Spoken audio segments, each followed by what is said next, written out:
ሰላም ክብራትና ክብራን ውድ የአዲስ ጤና ዩቲዩብ ቻናል ቤተሰቦች እንደምን አላችሁ? ዛሬ በእርግዝናችሁ 7ኛ ወር ላይ የምትገኙ እናቶችን የሚጠቅም በጣም ሰፊ ማጠቃለያና ወሳኝ የሆነ የጤና መረጃ ይዤላችሁ ቀርቤያለሁ። 7ኛ ወር የሶስተኛውና የመጨረሻው የእርግዝና ክፍለ ጊዜ ማለትም ሰርድ ትራይሚስተር መጀመሪያ ነው። በዚህ ወቅት የጽንሱ እድገት በጣም ፈጣን ከሚባልበት ደረጃ ላይ ይደርሳል። የህፃኑ አእምሮ፣ ሳምባ፣ አጥንትና የሰውነት አካላት በከፍተኛ ሁኔታ የሚገነቡበት ጊዜ በመሆኑ እናቶች የሚመገቡት ምግብ፣ የሚያደርጉት እንቅስቃሴና የሚያደርጉት ጥንቃቄ በቀጥታ ከጽንሱ ጤንነትና እድገት ጋር የተያያዘ ነው። በዚህ ቪዲዮ ውስጥም በእርግዝና 7ኛ ወር ላይ የጽንሱ ሁኔታ ምን ይመስላል፣ በፍጹም ልትወስዷቸው የማይገቡ የተከለከሉ ምግቦች የትኞቹ ናቸው፣ መመገብ ያለባችሁ ጠቃሚ ምግቦች ውስጥ የትኞቹ ናቸው፣ እንዲሁም እናቶች ማድረግ የሚገባቸው ዋና ጥንቃቄዎች ምን እንደሆኑ በዝርዝር የምንመለከት ይሆናል። ሁላችሁም ይህንን ቪዲዮ ላይክ በማድረግ ጀምሩ። እንዲሁም ለዚህ አስተማሪ ቻናል አዲስ ከሆናችሁ ሰብስክራይብ በማድረግ ቤተሰብ ሁኑ።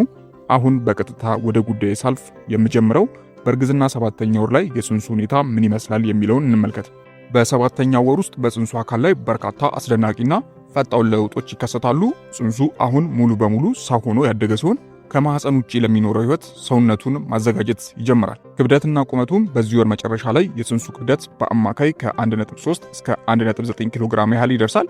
ቁመቱ ደግሞ ከ38 እስከ 42 ሴንቲሜትር አካባቢ ይሆናል። ሌላው የአእምሮና የነርቭ ስርዓት እድገቱ የህፃኑ አእምሮ በከፍተኛ ፍጥነት ያድጋል። አእምሮ የተለያዩ ድምፆችን፣ ብርሃንንና የእናት የልብ ምት የመለየት አቅሙ ይጨምራል። ከማህፀን ውጪ የሚሰሙ ድምፆች ምላሽ መስጠት ይጀምራል።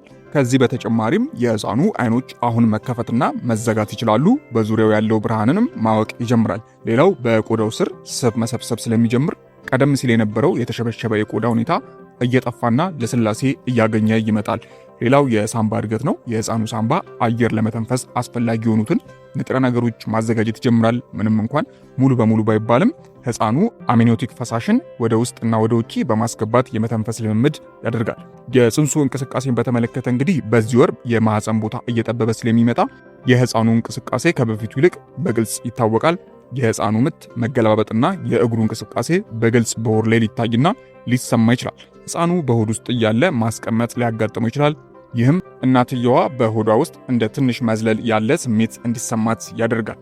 እስቲ አሁን ደግሞ በእርግዝና 7ኛ ወር ላይ የተከለከሉ ምግቦች ምን ምንድን ናቸው፣ በፍጹም መመገብ የሌለባችሁ ምግቦችን እናያለን። በዚህ ወር ላይ የእናትየው ሆድ እየጨመረ ሲመጣ የሆድ ዕቃ መጣበብ፣ የቃጠሎ ስሜት፣ የሆድ ድርቀትና የደም ግፊት መጨመር የመሳሰሉ ምልክቶች ሊታዩ ይችላሉ። በተጨማሪም አደገኛ ባክቴሪያዎች ጽንሱን እንዳይጎዱ የተወሰኑ ምግቦችን በፍጹም መመገብ የለባችሁም። ከዚህ ውስጥም የመጀመሪያው ጥሬ ወይም ደግሞ በደንብ ያልበሰሉ የእንስሳት ተዋጽኦች ናቸው። ጥሬ ስጋ ማለት እንደ ክትፎ፣ ጎረድና ያሉ አጠቃላይ ጥሬ ስጋዎች መብላት የለባችሁም። ጥሬ ስጋ ቶክሶፕላዝም እና ሳልሞኔላ የተባሉ አደገኛ ባክቴሪያዎችንና ፓራሳይቶችን ሊይዝ ይችላል። እነዚህ ባክቴሪያዎች በማህፀን ውስጥ ያለው ህፃን የአእምሮና የአይን እድገት ሊጎዱ ይችላሉ። ከዚህ በተጨማሪም እንግዲህ በደንብ ያልበሰለ እንቁላል ወይም ደግሞ ጥሬ እንቁላል ያለባቸው ምግቦች እንደ ማዮኒዝ ያሉ ማለት ነው ሳልሞኔላ የተባሉን ባክቴሪያ ስለሚይዙ ለፕሪንተኛ የሆድ ቁርጠት፣ ማስታወክና ለጽንስ አደጋ ሊዳርጉ ይችላሉ ማለት ነው። ሌላው ያልበሰለ ዶሮ ስጋ ነው። የዶሮ ስጋ ሁልጊዜም በከፍተኛ ሙቀት መብሰል አለበት። ይህንን ልብ ልትሉ ይገባል ማለት ነው። ወደ ቀጣዩና ወደ ሁለተኛው ስናልፍ ሁለተኛው ያልተፈላ ወተትና የፓስቸራይዝድ ያልተደረጉ የአይብ አይነቶች ናቸው። በቀጥታ ከላም የሚታለብና ሳይፈላ የሚጠጣ ወተት ሊስቴሪያ የተባለ አደገኛ ባክቴሪያ ሊኖሩ ይችላል። እንዲሁም ለስላሴ ያላቸው አይቦች፣ በፓስቸራይዝድ ያልተደረገ ወተት የተሰሩ አይቦች የሊስቴሪያ ባክቴሪያ መራቢያ ሊሆኑ ይችላሉ። ስለዚህ ሊስቴሪያ ባክቴሪያ በማህፀን ውስጥ ያለውን ህፃኑን የመበከል ያለ ጊዜው መጥ እንዲመጣ የማድረግ ወይም ደግሞ የጽንስ መቋረጥ አደጋን ሊያስከትል ስለሚችል ያልተፈላ ወይም ደግሞ ፓስቸራይዝድ ያልተደረጉ የወተት ተዋጽኦችን መጠንቀቅ ይኖርባቸዋል ማለት ነው። ቀጣዩና ሶስተኛው የሜርኩሪ መጠን ከፍተኛ የሆኑ አሳዎች ናቸው። ማለትም ሻርክ፣ ስወርድፊሽ፣ ማሊንና የንጉስ ማኬሬል ያሉ አሳዎች የተከለከሉ ናቸው። ከፍተኛ የሜርኩሪ መጠን የጽንሱን የነርቭ ስርዓትና የአእምሮ እድገት በከፍተኛ ሁኔታ ይጎዳል። ስለዚህ ጥንቃቄ ማድረግ ይኖርባቸዋል ማለት ነው። ቀጣዩና አራተኛው ከመጠን በላይ ጨው ያላቸው ምግቦች ናቸው። እነዚህ ምግቦች ማለትም እንግዲህ የታሸጉ ምግቦች ሊሆኑ ይችላሉ፣ ቺፕሶች፣ የተዘጋጁ ሶሶች፣ ቋንጣና ፈጣን ምግቦች በእርግዝና ጊዜ አደገኛ የሚባሉ ምግቦች ናቸው። እነዚህ ምግቦች ጨው የበዛባቸው ምግቦች ስለሆኑ ለጽንሱ ጤና እንዲሁም ለእናንተም አደገኛ የሆነ ምግብ ነው። ምክንያቱም ጨው በሰውነት ውስጥ ውሃ እንዲይዝ ያደርጋል። ይህ ደግሞ የእግር ማበጥን ይጨምራል። የደም ግፊትን በማነሳሳት ለእናትና ለጽንሱ አደገኛ ሁኔታን የሚፈጥር ይሆናል ማለት ነው። ስለዚህ ጨው የበዛባቸው ምግቦች መጠንቀቅ ይኖርባቸዋል ማለት ነው። አምስተኛው የካይፊን መጠጥ ያላቸው መጠጦች ናቸው። እንደ ቡና፣ ሻይ፣ ለስላሳ መጠጦችና የኃይል ሰጪ መጠጦች ማቆም ወይም ደግሞ መቀነስ ይኖርባቸዋል። ካይፊን እንግዲህ በቀላሉ ወደ ጽንሱ ያልፋል። የጽንሱ አካል ደግሞ ካይፊን የማጣራት አቅም የለውም። ከመጠን በላይ ካይፊን መውሰድ ደግሞ የጽንሱን የልብ ምት ይጨምራል፣ የጽንስ እድገት ያደናቅፋል፣ እንዲሁም የእናትን የሆድ ድርቀት ይጨምራል። ስለዚህ ሁልጊዜም በየቀኑ ከ200 ሚሊ ግራም በላይ መውሰድ አይመከርም። ማለትም በግምት አንድ ትንሽ የሲኒ ቡና ማለት ነው። ከዛ ውጪ መጠጣት የለባችሁ ማለት ነው። ስድስተኛው የታሸጉና የተቀነባበሩ የምግብ አይነቶች ናቸው። የታሸጉ ምግቦች ማለትም ቋንጣዎች፣ ሳውሴጅ እና ፈጣን ምግቦች በርካታ ኬሚካሎችን፣ መከላከያዎችንና ከፍተኛ የተጣራ ስኳርን ይይዛሉ። ይሄ ደግሞ አላስፈላጊ የክብደት መጨመርን ያስከትላሉ። ይህም ለእርግዝና የስኳር በሽታ የሚያጋልጥ ስለሆነ ማንኞቹም የታሸጉና የተቀነባበሩ ምግብ አይነቶችን ጥንቃቄ ልታደርጉ ይገባል ማለት ነው። የመጨረሻውና ሰባተኛው ጥራጥሬዎችና ያልታጠቡ አትክልቶች ናቸው። እንደ ባቄላ ያሉ ጥራጥሬዎች ለባክቴሪያ መራባት አመቺ ናቸው። ያልታጠቡ አትክልቶችና ፍራፍሬዎች ደግሞ ከአፈር በሚመጡ ጥገኛ ተዋሲያን የተበከሉ ስለሆኑ በደንብ መታጠብ አለባቸው ማለት ነው።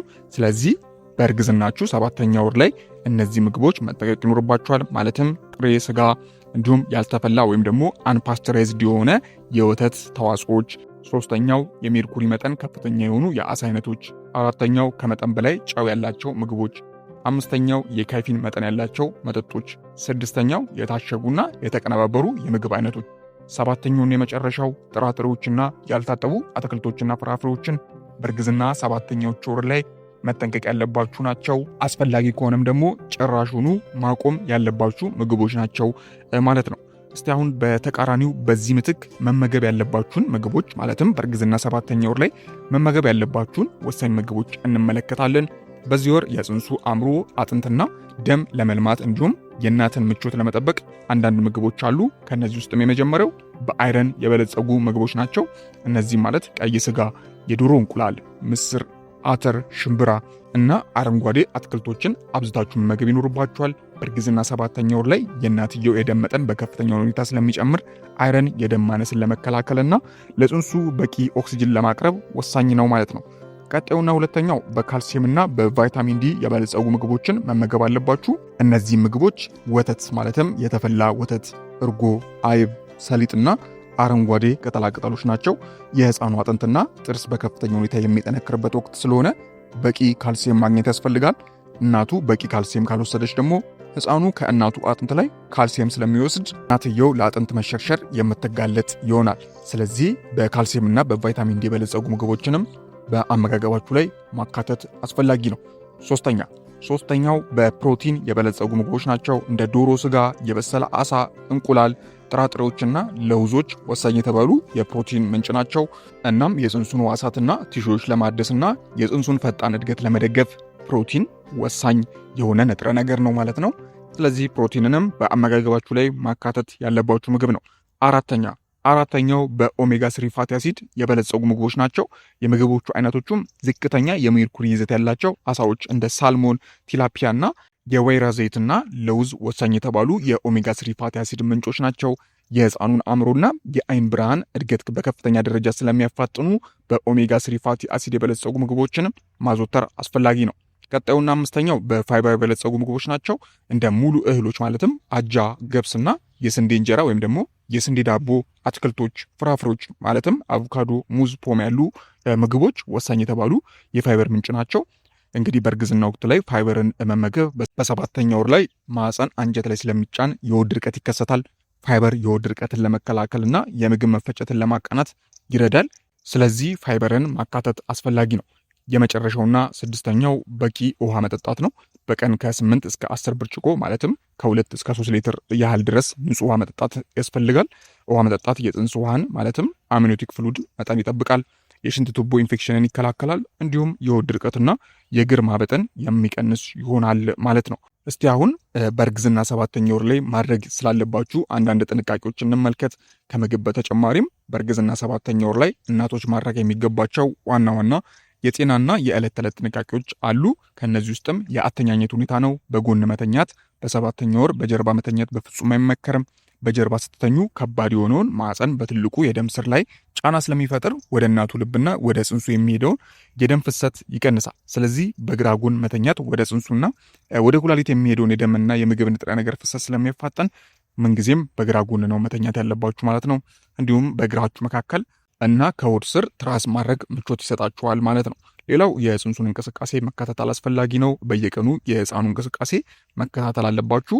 እናትየው ከተመገበች በኋላ በጎን ተኝታ በ2 ሰዓት ውስጥ ህፃኑ ስንት ጊዜ እንደተንቀሳቀሰ መቁጠር አለባት። በ2 ሰዓት ውስጥ ቢያንስ 10 እንቅስቃሴዎች መኖር አለባቸው። የህፃኑ እንቅስቃሴ ከዚህ ካነሰ ወይም ደግሞ ካቆመ ወዲያውኑ ወደ ህክምና ተቋም መሄድ ያስፈልጋል ማለት ነው።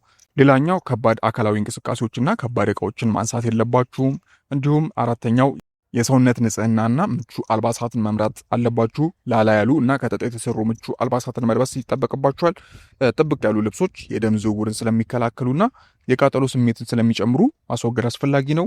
ዝቅተኛና ምቹ ጫማ ማድረግ አለባችሁ። ከፍተኛ ተረከዝ ያላቸው ጫማዎች የወገብ ህመምን ይጨምራሉ፣ የመውደቅ አደጋንም የሚያመጡ ይሆናል ማለት ነው። ሌላው የደም ግፊትንና የስኳር መጠንን መከታተል አለባችሁ። በዚህ ወር የህክምና ክትትል በየ2 ሳምንቱ ሊሆን ይችላል። የደም ግፊት መጨመር እና የእርግዝና ስኳር በሽታን ለመከላከል መደበኛ የህክምና ክትትል ማድረግ አስፈላጊ ነው ማለት ነው። እንዲሁም ጭንቀትን ማስወገድና በቂ እረፍት ማግኘት ይኖርባችኋል ማለት ነው። ጭንቀትና ስጋት የእናትን የደም ግፊት ስለሚጨምሩ ዘና ለማለት መሞከር፣ ሙዚቃ ማዳመጥና ከቤተሰብ ጋር ጥሩ ጊዜ ማሳለፍ አስፈላጊ ነው። ከዚህ ባለፈ ግን አንዳንድ አስቸኳይ የህክምና እርዳታን የሚፈልጉ አንዳንድ ምልክቶችን ልታዩ ትችላላችሁ።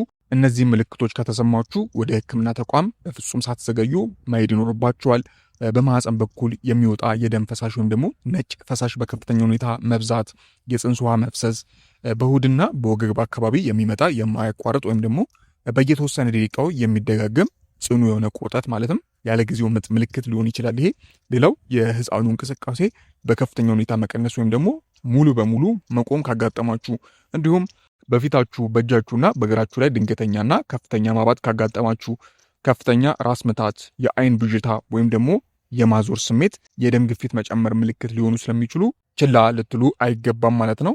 እንዲሁም ከፍተኛ ትኩሳት ወይም ደግሞ ብርድ ማለት ካለም ወደ ሐኪም መሄድ ይኖርባችኋል ማለት ነው።